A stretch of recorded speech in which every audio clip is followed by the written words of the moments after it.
Ассаламу алейкум, сахам сарамяхкой. Приветствую вас на третьем выпуске нашего канала, и сегодня мы с вами разберемся, почему в ингушском языке нет рода имени существительного, а есть классы, и в чем же между ними отличие. Узнаем про конструкцию, максимально похожую по своим свойствам на глагол to be, и в чем же ее особенности в ингушском языке. Я надеюсь, что этот урок будет для вас интересным. Давайте приступим.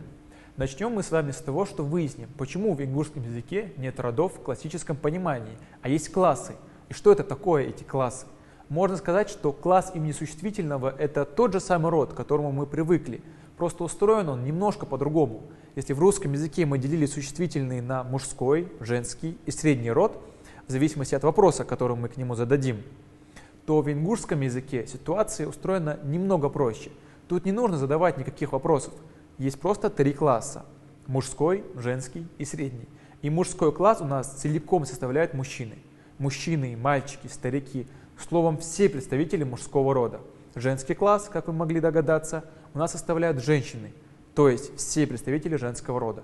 Ну а к нашему среднему классу ингушская грамматика относит все предметы и животных, то есть все, что не человек, у нас относится к среднему классу.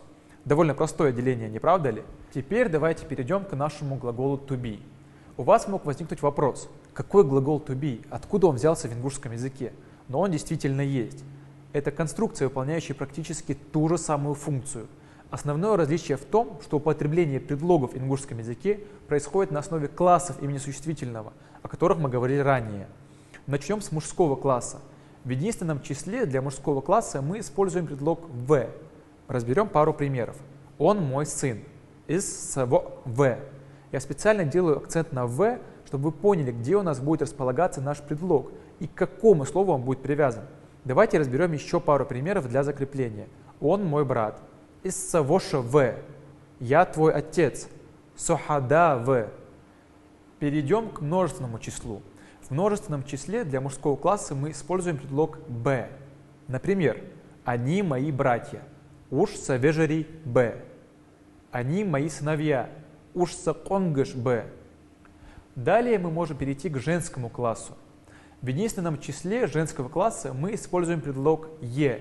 Ё – «е» – дочь, «иша» – «е» – сестра, «ты моя сестра», «хо са иша е» – «ты моя дочь», «хо са ё е». В множественном числе в женском классе мы так же, как и в мужском классе, используем частицу «б». «Ижари б» – сестры, «мягкари б» – дочери, «они твои сестры», «уж хаижари б». Также хотел бы добавить, что есть немалое количество слов, которые могут выступать как в мужском, так и в женском классе. И именно с помощью предлога вы будете определять, к какому классу их относить. Например, слово «хэша» – «гость». Если сказать «хэша в», то это «гость», а если «хэша е», то это уже «гостья». Он мой гость, из «хэша в», она моя гостья, из «хэша е». Вы можете задать резонный вопрос. А как определять в множественном числе, о ком мы говорим, где и для мужского, и для женского класса мы используем один предлог «б»?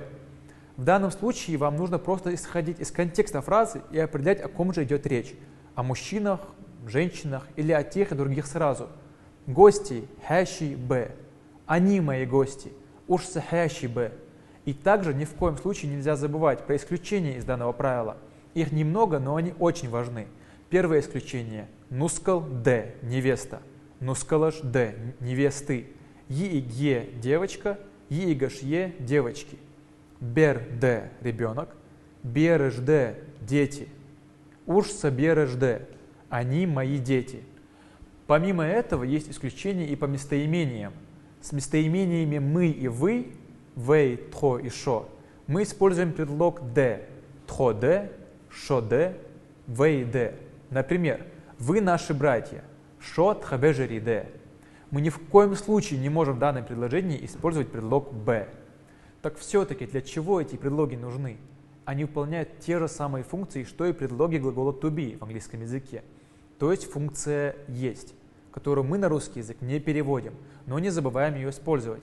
Таким образом, мы с вами выяснили, что в нашем родном языке есть конструкция «быть», работающая по немного иным правилам, но выполняющая те же самые функции. Данное правило является одним из основополагающих в нашем языке, так как используется глагол «быть» практически везде. Представить ингушский язык без него практически невозможно. Ну а наш с вами урок подходит к концу, и по традиции я попрошу вас подписаться на инстаграм ассоциации ГАЛ. ГАЛ – это ассоциация ингушей, проживающих на территории Европы и всеми силами болеющих за развитие нашей культуры. Посмотрите их инстаграм и познакомьтесь поближе с их деятельностью. Ну и пожелайте им удачи в их деле. Ссылка на их инстаграм в описании профиля.